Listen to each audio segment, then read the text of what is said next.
Hi everyone, and welcome back to the weekly Armchair Kickoff podcast.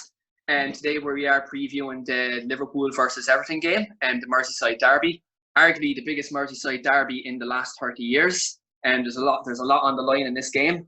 And so today I am joined by Callum McFadden from Beyond the Pitch. And we have podcast regular William Bryant on, and we're also joined by Liverpool fan Michael Starks. And so, lads, how are you all going? How are you keeping? I'm not too bad, Keane. Not too bad. Thanks for having me on. I've listened to a couple of podcasts over the last few weeks and seems to be doing really well. So yeah, thanks for having me. I look forward to it. Absolutely. I echo that. Delighted to be on as well. Thanks very much, lads. So lads, look, the Premier League came back there yesterday, and we had the two games. We had Sheffield United versus Aston Villa, and then we had Manchester City versus Arsenal. So, in terms of the Premier League coming back, how do you think the games were yesterday in terms of quality, in terms of how it was all laid out, the substitutions? How do you all think how it got on yesterday? And Michael, I'll come to you first with regards to that. I'm going to be honest. So obviously, when you have three kids, I didn't really get to watch all of both games. But from what I've seen, it's definitely lacking something, isn't it? I know obviously in the City game there was goals, but the fact of the VAR not being involved, I'm absolutely flabbergasted why that's not on it. You've seen yesterday with the goal for, I think it was Jack Grealish who scored the goal. Correct me if I'm wrong. It was a Sheffield United player yesterday. Oh, sorry. For Sheffield United, scored the goal. Obviously, it was, by what I've seen, it was blatantly over the line. So yeah, flabbergasted that way, but obviously great to have football back on the TV. And you seen yesterday with the goal line technology has been flawless since it's come into the Premier League. It's been great. It's been very accurate. It has decided games done the right way. Whereas yesterday, I was lost for words as well, because obviously the technology is there and it's doing great, and then VAR has been look, we've had question marks over during the year, but it has intervened where it needs to be intervened. And to see that VAR wasn't used yesterday, I thought that was shocking, really. Callum, what do you think of the whole return yesterday?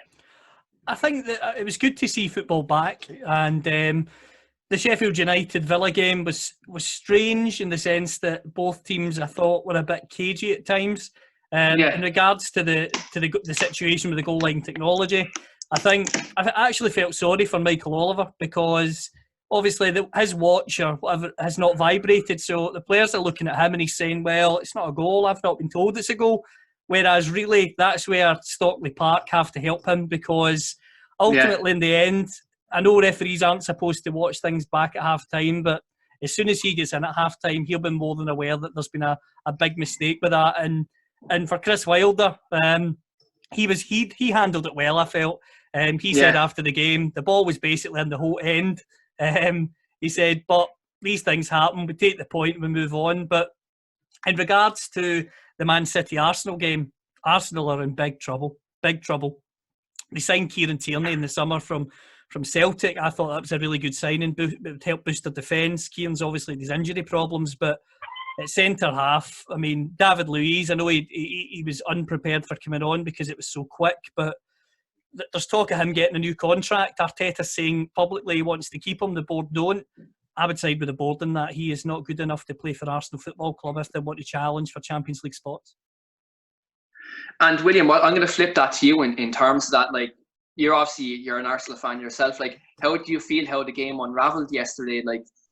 You seemed okay in patches, but then David Luiz came on and just seemed to be an absolute disaster from there. We seemed fine. We were playing all right. We were quite organised, except for our game plan went out the window 3 minutes in with the injury to Granit Xhaka. Then 20 minutes later, not even, Mari gets off injured again. That's 2 players down, 2 subs having to be used. And obviously, even though you can bring on 5 players, it has to be done just in 3 intervals. That means we could only stop it once more. So that stopped the game plan. Plus, as soon as we saw David Luiz come on, I'd know from watching him all this season, it's like, oh, here's a mistake coming. And then, boom, the first goal, terrible timing for that to happen. And it just puts you in half-time, 1-0 down, City with their backs up, and then second half comes and he makes another clueless mistake. But there is one thing I did notice, though. There seems to be a lot less urgency. Maybe it's because players are worried about their fitness, but in both games, there was a lot of time on the ball that you don't normally see in the Premier League. Even if it's in worthless areas in the back line, it seemed like they're just standing around for minutes doing not much. Thought it was interesting. Yeah, and it seems like obviously like they've had 3 months off. They've had the lack of games to kind of get their sharpness back. So I think we can all agree that that it's not going to be the swashbuckling stuff that you would see pre-pandemic. But look, it's great to see it back on the screens. Look, we have big games this weekend, and look, we have a lot of football to watch. So I suppose we're all sorted for the summer in that respect. Keane, you turned the bottom with that one, because last night I missed the City game clearly as an obviously a small bit of the Sheffield United game. I was fishing, so when you popped that question, and I wasn't expecting that one, so my homework was clearly not done, clearly cut out. But William, I feel sorry for you as well with David Luiz, because as a Liverpool supporter, when I see what's his name? Jeez, I've gone blank. Dejan Lovren.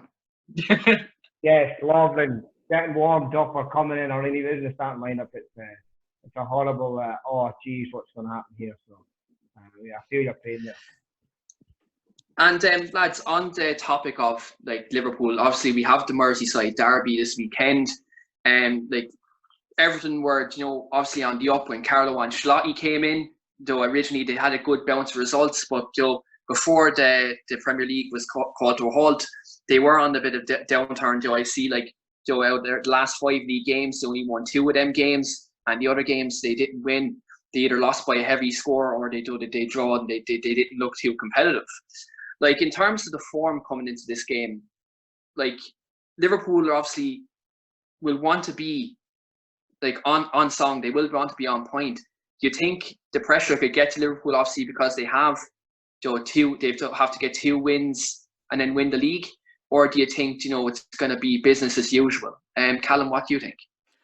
I think it'll be a chance for Everton to stamp some authority on the game and have a chance at taking Liverpool on. I think, obviously, Goodison, though, the other on the flip side, it'd be a good atmosphere, and Liverpool would be under pressure. That atmosphere won't obviously be there, but as you've said, teams will come back after this 12-week break of no competitive games differently.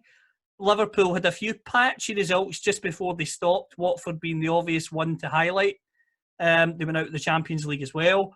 In terms of the league, they've got the league wrapped up. Whether they lose their next 5 games, they're still going to win the title. They only need two victories, so they will win the title, no doubts about it. But it'll be interesting to see how they bounce back. What I would say, though, is Liverpool's team, their first 11 doesn't change often. So in a strange sense, this break may have been the best thing for Klopp's Liverpool in terms of coming back right out the blocks and striving to break the all-time points record that was set by City, because the likes of Salah, Mane, Firmino, Liverpool are very reliant on them in the final third. When you bring Origi on, the standard drops. I know he scored some crucial goals, but the standard drops overall. Shaqiri the same. So those 3 players getting an extended break should only do them the world of good. Absolutely. And like Liverpool, like they don't have a massive squad, but their first, let's say 11 and maybe 3-4 players they can bring off the bench are fantastic. But look, I think they'll have a bit too much for Everton. I believe, between their defence, I think Liverpool are going to be solid. You have Van Dijk at the back, Joe Gomez. I think they'll be very solid. I think it'll be business as usual. I think they'll want to wrap it up as soon as they can, just so they can kind of go all out then for that, that points record. Michael, how are you feeling about this whole return? Obviously, before the break, you only won 2 and 5 games in all competitions, but like before that, you're absolutely flying. Like how do you feel about this whole return and being on the cusp of winning the title? Yeah, I kind of agree with Callan in regard. I think it'd be kind of normal services in, because we were kind of getting cagey before it. I think we struggled past like the West Ham struggled past Bournemouth, went off Watford, obviously out of the Champions League, Chelsea beat us as well. So yeah, we were kind of a little bit, showing a little bit of nerves. As you said, that match held up. The fans are getting involved. We're all after, not just myself. I'm sure a lot of fans are getting flights to Liverpool. It was just a massive big build-up. So the fact that now we've came back down to to earth with a bang over the last 3 months of this pandemic, I think the fact that we're ready to go, fresh out the blocks. But you touched on it, Keane, at the start of this. Is it the biggest game for Liverpool in 30 years? Probably, in regards to that. It means it sets us up at home and there's no fans.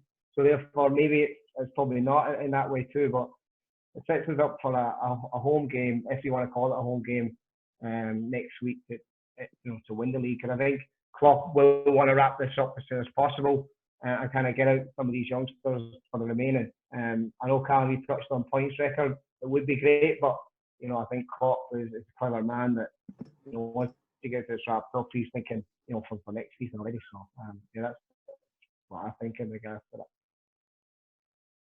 And William, with regards to this whole situation with Everton, like Carlo Ancelotti came in and he was doing a good job, and then before then they were on a decent run of form with Duncan Ferguson obviously at the helm as well. How do you feel about Everton in terms of how they will the break in the pandemic, will that affect Everton as much as maybe affect Liverpool? I mean, when you're looking at it, under Ancelotti's reign, they've won 5, drawn 3, and lost 3. So as much as they have definitely been on the up compared to when they were under Marco Silva, they're definitely a way better team the way they're structured. But you get up and down days with Everton. You don't know which one's going to show up. They drew 1-1 to Manchester United. In the very next game, they lose 4-0 to Chelsea. They'll have an unbelievable performance and they'll do terrible. But I mean, this break will have helped them in some sense, regaining a few of their players that would have been slightly, not even just injured, but some of them had little knocks. It's given Andre Gomez more time to recover. I know he was just back, but I mean, TP fully recovered. Seamus Coleman was always injured. I think he was out for that Chelsea game. Yeah, he got injured. He got injured in the Man United match. Yeah, he's back now, isn't he? I'm sure. Yeah, as far as I'm aware, and look, from an Irish perspective, having Coleman back and fully fit, it obviously helps us as well. But yeah, as you touched on, William, Everton seems to be a team that builds you up to let you down. And in the last kind of 2-3 years, they've had a lot of investment from their owners, and it seems like they're probably looking across the city and they're looking at Liverpool, and they're probably investing nearly on par with Liverpool in terms of investment over the last 3 years since 2017. You have to look at the ownership at that point. Where's it going wrong? From Arsenal. Lads, where do you think that's going wrong? From an Everton perspective, where do you think, in terms, is it maybe the lack of director of football, the director of football side of things in terms of recruitment? You think it's the managers? Where do you think they're going wrong in terms of how they're trying to build up to beat maybe a top 6, top 7 club? I think if you ask me, to be honest with you, I think the trouble Everton have is the same trouble a club like West Ham have. And this is no disrespect to Everton, but in modern football with the finances in the game, although you can throw money at players, the big players do not want to play for Everton and West Ham unless they can offer European football at the very least. And Champions League football, as you know, is the be-all and end-all. How many players have we seen in the last 10 or so years that have left clubs that you would consider to be in the traditional top 4 because the clubs aren't in the Champions League? So for me, I think the problem Everton have is, yes, they've got a lot of money, but they're limited into who's going to actually come. So a lot of the time, they end up overpaying for players because teams like Ajax, where they got Davy Klaassen from, know when Everton turn up at the door, right, bump the price up 10 million, they've got money, they'll have to pay it. And unfortunately for Everton, they found themselves in that position too often. And again, I use the parallel with West Ham. West Ham, I think, have spent something like 110 million last summer, and they're struggling for relegation, which again, it doesn't shock me because although that sounds good on paper, it sounds good on Football Manager, in reality, it's not going to make a difference unless you're recruiting players that other clubs would be envious of. And in regards to both Everton and West Ham, with their recruitment, how many players that both of those clubs have signed would you say, United have been gutted they missed out on him, or I think he could have done a job for Liverpool? They've signed the likes of Moise Keane, who young player, lots of potential, but a gamble, by no means a finished product. And Mike, what do you think about the whole Everton situation? Do you think like they're just throwing money on it, like in terms of maybe hoping to try to break that European barrier in terms of like the Spurs, maybe get to the level of Spurs, maybe Arsenal? Like, do you know, like where do you think they're going wrong? Yeah, it's quite difficult, isn't it? Because like there doesn't seem to be an issue with money there. And Cal, you touched on maybe when they do come knocking, clubs, you know, think they're still their best assets, or if that's what you want to call it. But you know, when they do go to Everton, they don't really perform. But then, if you're looking at that, then it has to come down to, you know, the management. You know, I know Ancelotti. I think he, you know, will be the guy maybe in the next 2-3 years that can get them to that next level, and he gains respect. And maybe over the last couple of years, they've had managers in that, you know, big players haven't shown respect to. So yeah, just on that, I think it has to be the management, the manager in charge. But then that comes to who's appointing that manager, you know, to look after these players. But it's like I said, as a Liverpool fan, I'm not betting against Everton at all. It's good to see them, you know, become a better team. It means they're challenging us. But over the last couple of years, you know, they've spent big and haven't really done anything in regards to, you know, impacting that, you know, top 4, top 6 kind of thing. So I always put that down to who's in charge. Yeah. And William, what's your perspective on this? Like, obviously, they're a team that who are aiming to be near enough, like in Arsenal. Because Arsenal have kind of fallen out of the top 4 in the last couple of years, and you know they're trying to build back up for top 4. Do you think maybe their Everton's realistic expectation can be, let's try catch Arsenal, let's maybe try catch Tottenham? Are they kind of, you know, hoping for too much and maybe trying to catch like the likes of like teams in the top 4, like Chelsea, Manchester United, or even a Leicester City at the moment? I mean, you've got to think that way once you're that type of team, because the fans wouldn't expect anything else. But I'm looking at it as a rival as terms of who they're trying to reach up to. You never know, they might overtake us soon with our poor management. But I don't fear Everton, and I don't think anyone actually thinks, oh, we go to Everton and have a tough game, except for maybe Liverpool in terms of, oh, they'll be more up for it because it's a derby. But even then, it's like they're way better in quality.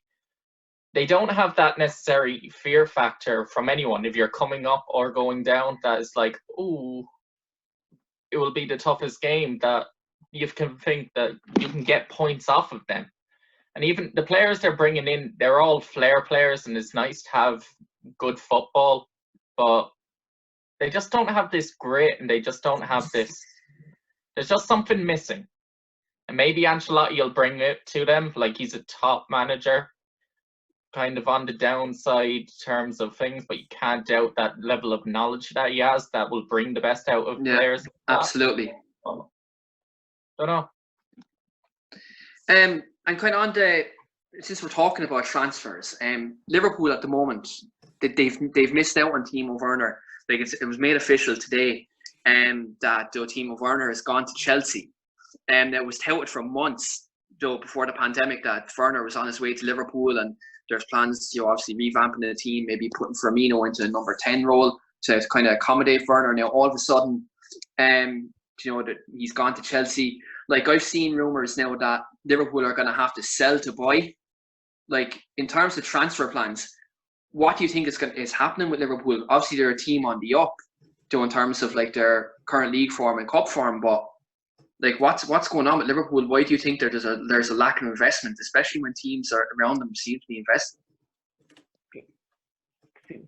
I'll come to you, Michael, in regards to that. Spot on. So a couple of years ago, obviously, you know, as a Liverpool fan, you'd be stuck to transfer deadline day, for when the transfer window opened to when it closed, who are we going to get? But see, the last 2-3 years, since Liverpool have kind of got their, pardon my French, their shit together in regards to the back, you know, the backroom team, Klopp, you know, the club is running, you know, smoothly. I don't really look at that. You know, I believe in the club will make the right signings at the right times. You look at Van Dijk, you know, there wasn't really a sniff of it, then all of a sudden we wake up the next day and it's done. So Liverpool, the way Liverpool go about their business, you know, the last couple of years, for me, I trust the board, I trust the management. You know, okay, you might look at Minamino, 6 million, 7 million. Is he a steal? We don't know yet. He's only here maybe 6 months. And you're maybe looking at the likes of Naby Keita. On his day, he's been phenomenal. And then he's been plagued with injuries. But I just, a few years ago I would be worried, but I'm not worried. I believe just leave it up to the people, the personnel in charge. Because at the minute, I believe in the last couple of years, like Firmino, Salah, it just goes to show we're just starting to win the league. So leave the people that know, in charge, leave them do what they have to do and see what happens. Do we need to add maybe one or two, all right, just to push the guys on? But other than that, I'm not too pushed. I believe they will make signing, and we'll see what happens at that. But yeah, a few years ago I've been nervous, but not anymore.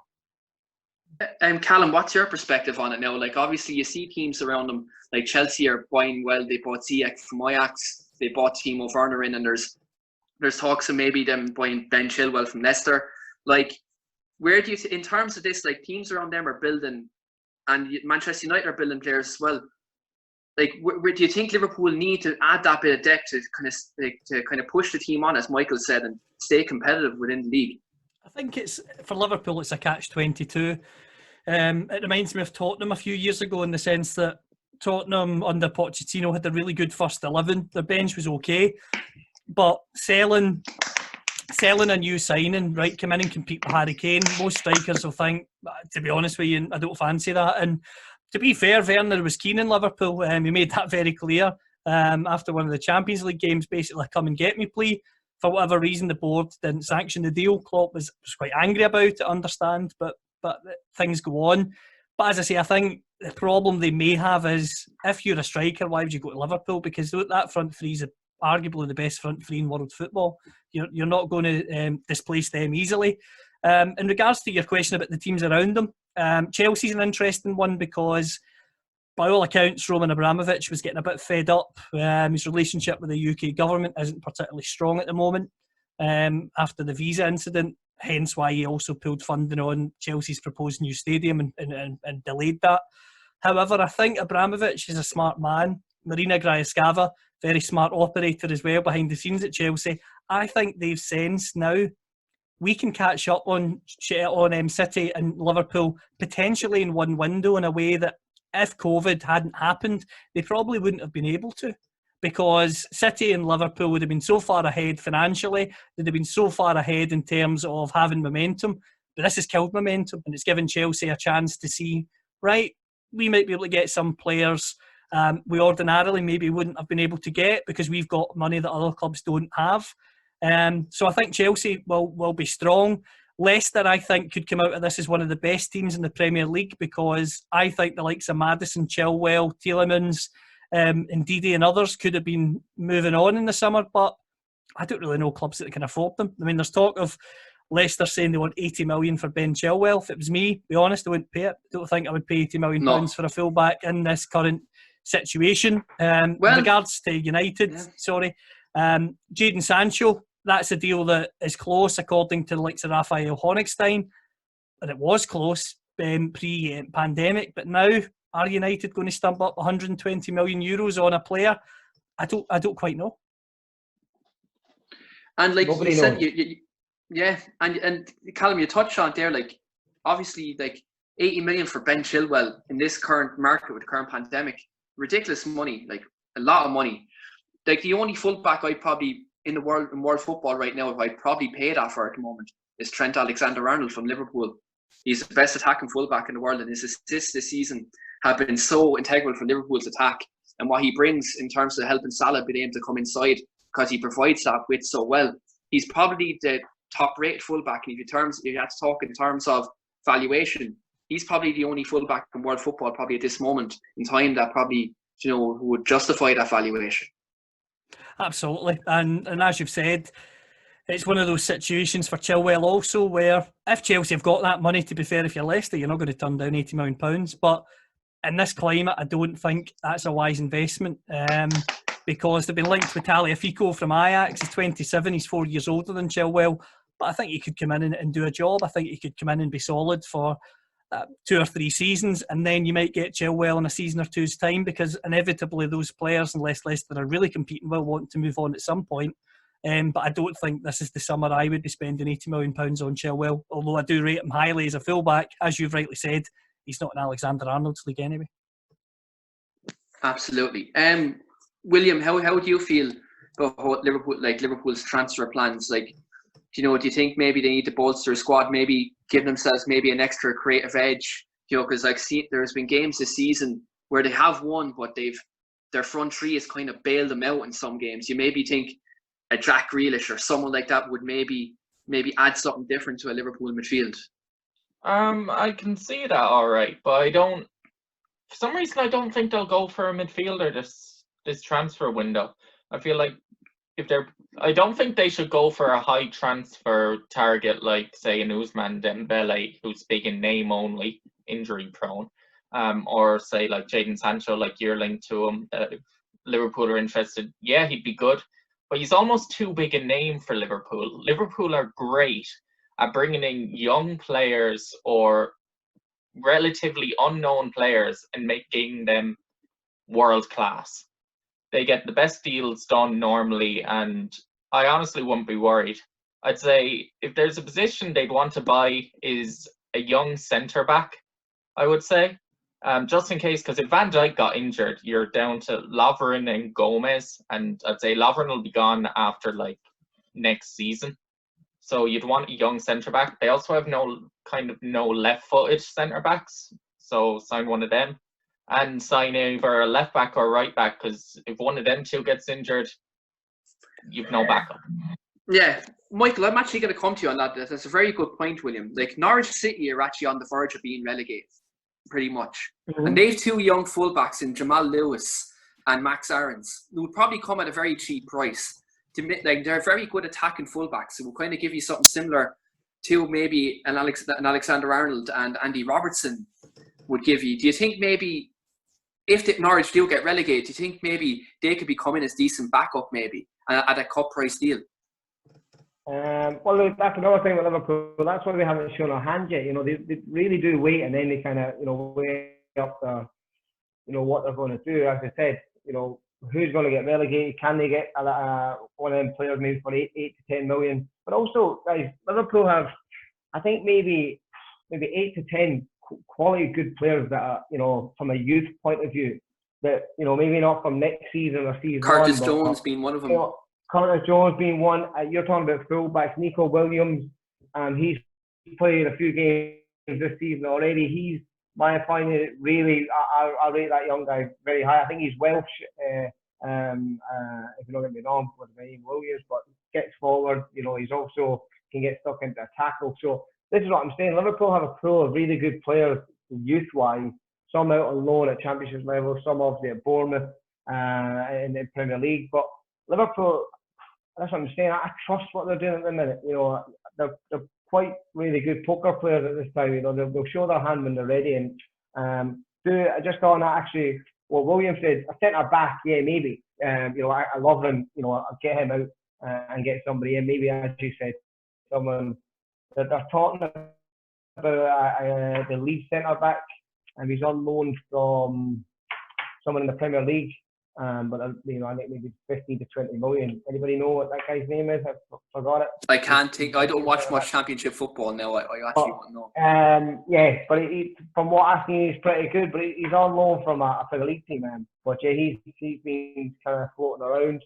But as you said, Liverpool's transfer policy over the last number of years is get them in, let them bed in, and then obviously in a couple of years, then you see players flourish. So that's why I'm not really. Was I disappointed with Timo Werner? Because obviously his name, yes, 100%. But where does he play? I think next season obviously you have the Euros, and no striker that wants to be a top European player is going to come to Liverpool unless they're going to be playing regularly. And I don't think we're going to find somebody and then sell the likes of Salah, Mane, or Firmino. And just one final point here on Liverpool, lads. Jurgen Klopp obviously signed a contract extension, I believe, to 2022. Same with Steven Gerrard at Rangers. I know we're looking into kind of the future, but if you looked at a manager who can maybe succeed Jurgen Klopp and kind of continue that great attacking style and that heavy metal football, as they like to call it, who do you think is an ideal candidate to come in and like replace Klopp? Because obviously it's been heavily touted that Steven Gerrard is going to come in and do it. But I know, Michael, by the romantic side of things, you'd love to see Gerrard come in and maybe continue Liverpool's success. But who in your heart and hearts do you think would be the right man to maybe replace Klopp after his contract extends, expires? Sorry. It's funny that, because, he's gaining these strikes at Rangers and Callum, even though, as I said to you earlier, I'm a massive Liverpool fan, a lot of my friends are Celtic, and, I kind of, if I was picking side, I'd be on the Celtic side. So, did I lose, faith in Steven Gerrard when he went to Rangers? Small, but he's still an absolute Liverpool icon, and, he forever will be. But he's not really done too much at Rangers, to be fair. Somebody that I will throw his name out is Xabi Alonso. He is kind of doing his work underneath, like Real Sociedad B. I believe over the next couple of years he could be. He's a quality player. Again, he has that Spanish element as well. I think over the next couple of years he could be somebody to keep an eye on. So yeah, that's who I would be throwing. Gerrard completely. With Celtic going at 10 in a row, hopefully. So, in that case, then if he doesn't break that duck, Steven Gerrard could be fired from Rangers, because there'll be a lot of pressure on him next year, as there already has been. Callum, you'll verify in the Scottish League in Glasgow. It's a different kettle of fish from being a Liverpool reserve manager to over one of the biggest teams in the world, which Rangers. And the fans expect him to break that duck and break 10 in a row. And if he doesn't, I can't see him lasting very long. That means he better work. Where does he go after Rangers? I'm not too sure. So it's someone that will be up and coming and doing their work behind the scenes. Someone like the likes of Alonso. I think as well the PSG coach, the German guy, Tuchel, Thomas Tuchel. Tuchel. I know you're shaking your head, William. I'd take him over Arteta, but Don't rate him. Who knows? Who knows? I don't know, but certainly not Steven Gerrard at this present moment. Callum, who would you think would be the ideal candidate to kind of come in and take over from Klopp? For me, the ideal candidate's in the Bundesliga at the moment, and that's Marco Rose. He's at Borussia Mönchengladbach. He was managing Salzburg last season. They came to Celtic Park and they played Celtic off the pitch. They were absolutely superb. Went to Mönchengladbach in the summer. Built up some momentum over there. They were top of the table for a substantial period and then sort of tailed off after Christmas. But the reason I say him is because he's a manager who likes to play that heavy metal style of football. He's clearly been successful with Salzburg so far. He's building something at Mönchengladbach. And the reason I say him is I think if Liverpool don't take him, somebody else will. And he is not a young up-and-coming manager, and that's a very good shout. You're not going to get a Jurgen Klopp. You're not going to replace a Jurgen Klopp with a Jurgen Klopp, and that's a difficult thing. Who does the club go with when Klopp goes? It's going to be a difficult decision. I wouldn't like to be in that position anyway.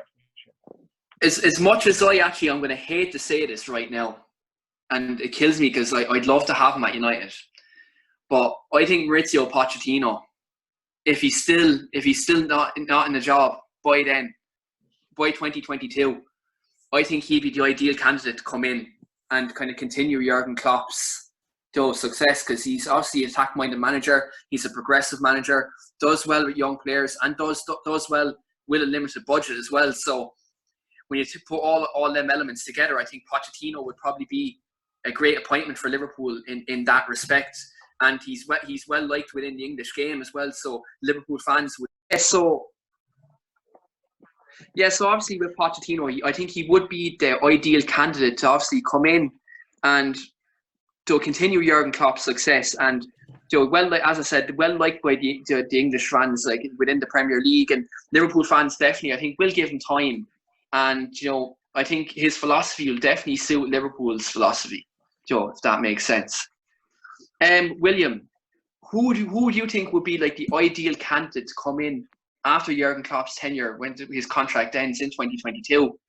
Who do you think would be that ideal person? Personally, I've gone for another young manager from the Bundesliga, but this time from Red Bull Leipzig's Julian Nagelsmann. He's very highly touted, and by then he'll have had a few more years in management, and he'll probably want to leave the Bundesliga. And I just think it would be a nice fit straight after. I mean, he's done wonders with Leipzig. They're in third, only 3 points behind Dortmund, despite not playing the best under lockdown situations. But obviously that's different. They've done quite well in Champions League so far, and I think he'd be a good manager. His contract's up in 2021 though, so it'd mean he'd probably have to take a year out if he wanted, but be interesting to see. And he does play an attractive style of football. He plays quite similar. It's all very gung-ho, but that's the way most managers are trying to play nowadays. So it's interesting to see. And Michael, what do you think about that? Obviously, Nagelsmann, he is a top manager, like in Germany, and he seems to be earning his stripes over there. Do you think he would be a decent appointment? I think I seen his name floating around there last week. The only problem is when you're leaving, like I said, he's doing great things there. The only problem is it's like going out and absolutely marrying an unbelievable supermodel, and she leaves you. You know, that's the Jurgen Klopp, but you know, it's going to be hard to replace. You know, and it's quite difficult, you know. So it depends on the time, who's doing well. But I believe, you know, you got to get someone young, but at the same time, you know, that has to fit, you know, the Liverpool way. And I think that's the key. We touched on Everton earlier on. Everton, you know, I think there's a loss between the board and the players, the management. There's a divide there, and at Liverpool, there's not. We're one, and you know, any manager that comes in has to, you know, pick up where Jurgen Klopp left off. It's big boots to fill, but you know, it depends on who fits the Liverpool way. And again, I'll leave that up to, you know, the powers that be. But at the time, that Leipzig manager, he's pretty decent, you know. And like all your choices, lads, like all would like fit the profile of a typical Liverpool manager. Do you know, like I think it's interesting that they'll be spoiled for choice. Like every manager in world football who's available or even in a job, like who are of top stature, they will want that job. Absolutely. Any manager in world football would be. You never know. You're like a fan. You know, Ollie might have won an FA Cup by then. And we may look to take Ollie off Man United. Don't think so. You know, they'll want us to do that, wouldn't you? No, Michael, I'll leave you have that one. Do you know what I mean? It's your first successful year, you know, domestically in 30 years. So look, I'll leave you have it. You're a great pal of mine. So look, I have an FA Cup in his bag by then, hopefully. I hope so. Anyway, well, look, we might have an FA Cup in Europa League by the end of the season. You know, it's looking promising. Like we Pogba and Bruno playing with each other. So like, look, hopefully that partnership can work out. I can be celebrating at the end of the season. You know. Yeah. Lads, one final point for you. With the game, obviously, in the weekend, I'm just going to go score predictions. Callum, I'm going to come to you first. What do you think the final score is going to be on Sunday? 3-0 Liverpool. Sorry, 3-0 Liverpool. Michael? I'll say 3-1 Liverpool. William? I'm going to go 2-0 or 2-1. I'll say 2-0. Right. I was going to go 3-0 because I went for that at the City match last night. But do you know what? I'm going to go for an entertaining and unlikely 3-2 win by Liverpool. You know what? I'll take the 3 points anyway. Absolutely. Try not to slip up at Crystal Palace again. Oh, hey, listen, absolutely. It's there in the making, isn't it? You know, get the job done Sunday and then big build up. I actually took Thursday off work as well. You know, I'm thinking, let's go, let's 30 years of hot, and you know, no doubt we could end up getting beat up Palace again. So and look, to be fair, like to be straight about it, like as much as I'm a Man United fan and it hurts me to see win the league, it really does, because I know my phone's gonna